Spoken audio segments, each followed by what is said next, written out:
80 साल में बंगाल ने सिर्फ 3 सरकारें देखी, कांग्रेस, लेफ्ट और फिर ममता बनर्जी की टीएमसी। लेकिन इस बार जो हुआ वो सिर्फ सरकार बदलना नहीं है, ये माइंडसेट बदलने की शुरुआत हो सकती है। सोचो, एक ऐसा राज्य जहां 30 साल तक एक ही विचारधारा चलती रही, सिर्फ 15 साल तक दूसरी, और अब एक बिल्कुल अलग मॉडल एंट्री कर रहा है। सवाल सीधा है, क्या बंगाल ने अपनी राजनीति की दिशा बदल दी है या सिर्फ एक और सत्ता परिवर्तन है? क्योंकि इस बार जो हुआ वो सिर्फ वोटिंग नहीं थी, ये डर वर्सेस बदलाव की लड़ाई थी। पहले समझते हैं कि गेम क्या है। बंगाल की राजनीति हमेशा अलग थी। यहाँ चुनाव सिर्फ विकास पर नहीं होते, यहाँ पहचान पर होते हैं, संस्कृति पर होती है और कई बार डर पर भी होते हैं। और यही जगह है जहाँ एंट्री होती है अमित शाह की स्ट्रैटेजी की। स्ट्रैटेजी सिंपल थी लेकिन पावरफुल थी। पहला कदम, डर तोड़ो। क्योंकि ग्राउंड रियलिटी क्या थी? बहुत लोग वोट देना चाहते थे लेकिन डरते थे। डर किस बात का?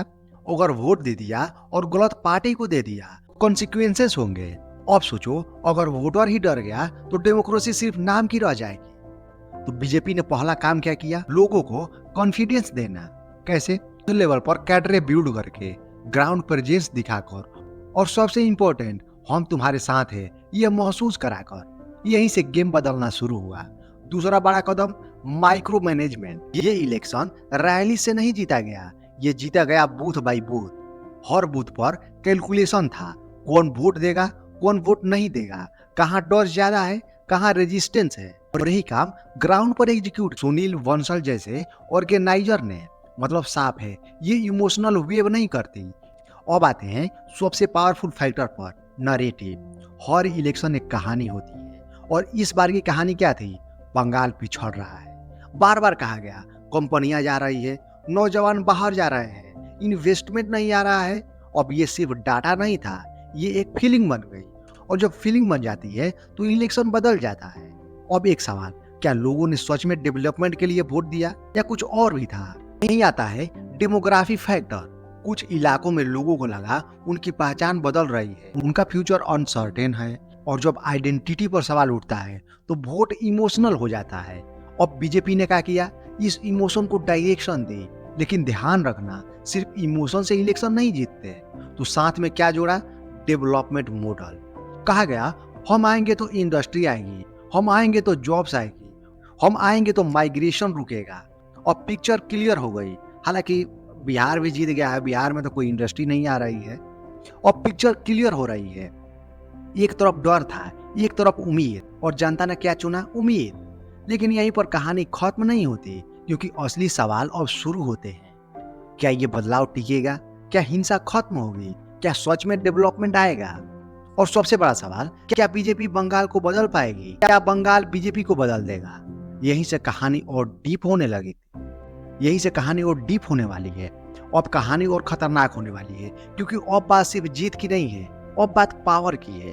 एक सिंपल रूल समझो, इलेक्शन जीतना आसान है और स्टेट चलाना मुश्किल है। और बंगाल आसान स्टेट नहीं, क्योंकि यहाँ पॉलिटिक्स आइडियोलॉजी से नहीं, सिस्टम से चलती है। एक ऐसा सिस्टम जो सालों में बना है। पहले कांग्रेस, फिर लेफ्ट, फिर ममता बनर्जी। हर सरकार बदलती है लेकिन सिस्टम पूरी तरह नहीं बदलता। तो अब सवाल है, क्या बीजेपी सिस्टम बदलेगी या सिस्टम बीजेपी को बदल देगा? यहीं से असली टेंशन शुरू होती है। अब आते हैं सबसे बड़े नाम पर। अगला मुख्यमंत्री कौन?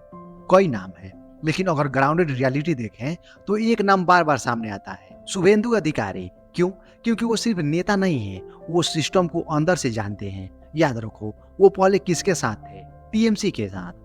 मतलब उन्हें पता है गेम कैसे खेला जाता है, और यही उनकी सबसे बड़ी ताकत है। और सबसे बड़ा डर भी। डर क्यों? क्योंकि वही टैक्टिस इस्तेमाल हुई तो बदलेगा क्या? सिर्फ पार्टी का नाम। यही सबसे बड़ा रिस्क है। अब दूसरी तरफ अभिषेक बनर्जी, ये नाम इग्नोर नहीं कर सकते, क्योंकि टीएमसी खत्म नहीं हुई है, वो कमजोर हुई है। और फर्क समझो, खत्म होना मतलब गेम ओवर, कमजोर होना मतलब कमबैक पॉसिबल है। कमबैक पॉसिबल है तो क्या अभिषेक बनर्जी कमबैक करेंगे? ये डिपेंड करता है 3 चीजों पर। पहली चीज, क्या टीएमसी टूटेगी? क्योंकि अंदर क्या चल रहा है? Old ground versus new ground, यानी पुराना नेता वर्सेस नए नेता। जब पार्टी अंदर से टूटती है तो बाहर से हराना आसान हो जाता है। दूसरा चीज, लीडरशिप। ममता बनर्जी का एक्सपीरियंस बहुत बड़ा है, लेकिन उम्र भी फैक्टर है। और पॉलिटिक्स में एनर्जी मैटर करती है, तो धीरे धीरे कंट्रोल शिफ्ट होगा और तो अब असली टेस्ट होगा अभिषेक बनर्जी का। तीसरी और सबसे इंपॉर्टेंट चीज नरेटिव, क्योंकि पॉलिटिक्स फैक्ट से नहीं और स्टोरी से चलती है। अगर टीएमसी नया नरेटिव बना लेती है, कमबैक पॉसिबल है। अगर नहीं बना पाई, स्पेस खाली हो जाएगा और पॉलिटिक्स में खाली जगह हमेशा भर दी जाती है। अब आते हैं सबसे डेंजरस सवाल पर, अब बंगाल में हिंसा खत्म होगी? सच सुनो, खत्म नहीं होगी, क्योंकि हिंसा सिर्फ पॉलिटिक्स नहीं है, वो सिस्टम का हिस्सा बन चुकी है और सिस्टम बदलने में टाइम लगता है। लेकिन लॉ एंड ऑर्डर मजबूत हुआ तो धीरे धीरे बदलाव आएगा, अगर नहीं हुआ तो सिर्फ चेहरे बदलेंगे।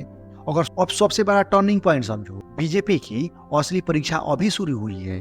क्यों? क्योंकि ओपोनेंट होना आसान है, रूलर होना मुश्किल है। अब एक्सक्यूजेस नहीं चलेंगे, अब रिजल्ट देना पड़ेगा। जॉब, इंडस्ट्री, इंफ्रास्ट्रक्चर, जो प्रॉमिस किया गया था, जो प्रोमिसेस किए गए थे, अब प्रूव करना होगा। और अगर बीजेपी ये कर पाई तो बंगाल परमानेंटली बदल जाएगा, लेकिन अगर फेल हुई तो जनता फिर स्विच करेगी, क्योंकि बंगाल एक पैटर्न है, एक बार मौका देता है फिर जजमेंट देता है। और फाइनल सवाल, क्या ये चेंज टेम्पोररी है या एक नया युग है? आंसर सिंपल है, अगले 5 साल डिसाइड करेंगे। और याद रखना, इलेक्शन जितना स्टोरी का एंड नहीं होता, असली स्टोरी वहीं से शुरू होती है और बंगाल की कहानी अभी शुरू हुई है।